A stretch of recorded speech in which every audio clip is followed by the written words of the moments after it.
কলামে কেন ফাটল আসে? নাম্বার 1, বেশি লুট হওয়া, ওভারলোড।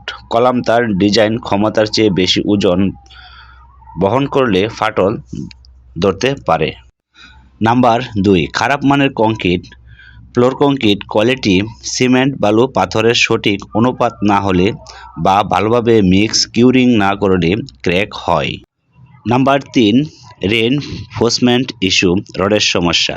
রড কম দেওয়া, ভুলভাবে বসানো বা মরিচা ধরা রড থাকলে কলাম দুর্বল হয়ে ফাটতে পারে। তাই সর্বপ্রথম আপনাদেরকে ডিজাইন দেখে ডিজাইন মোতাবেক কাজ করবেন। এখানে দেখবেন ডিজাইনে কি দেওয়া রয়েছে। সর্বপ্রথম আপনারা চেক করবেন ডিজাইনে কলামে কয়টি রড রয়েছে।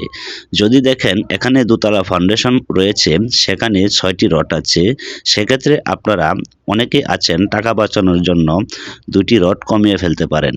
এই কাজ কখনোই করবেন না। যেখানে 6টি 16 mm এর রড দেওয়া রয়েছে, সেম ডিজাইন অনুযায়ী আপনারা 6টি রড ইউজ করবেন এবং ব্যবহার করবেন।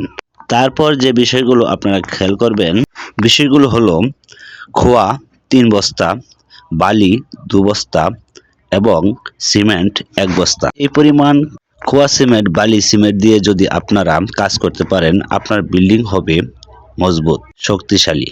এখানে আরও কারণ রয়েছে। সে কারণটি হলো শুধু সিমেন্ট বালি বেশি করে ইউজ করলে হবে না। কংক্রিট ঢালাইয়ের শেষে অবশ্যই আপনাকে সঠিকভাবে কিউরিং করতে হবে। কলাম ঢালাইয়ের পরে, গ্রেড বিম ঢালাইয়ের পরে, ছাদ ঢালাইয়ের পরে অবশ্যই আপনাকে 1 থেকে 21 দিন পর্যন্ত কিউরিং করতে হবে। যদি আপনার বিল্ডিং সঠিকভাবে কিউরিং করতে পারেন, সেক্ষেত্রে আপনার বিল্ডিংয়ের কাজ 90% আপনি আশা করতে পারেন। চলুন এখন যাওয়া যাক number 4, settlement of foundation. Foundation setting. Foundation setting কি?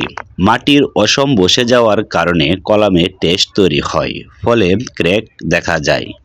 সর্বসময় আপনারা নির্মাণ ফাউন্ডেশন তৈরি করার আগে অবশ্যই 100% ইঞ্জিনিয়ার দিয়ে মাটি সয়েল টেস্ট করাবেন। মাটি সয়েল টেস্ট করে দেখবেন মাটির গুণগত মান কেমন রয়েছে।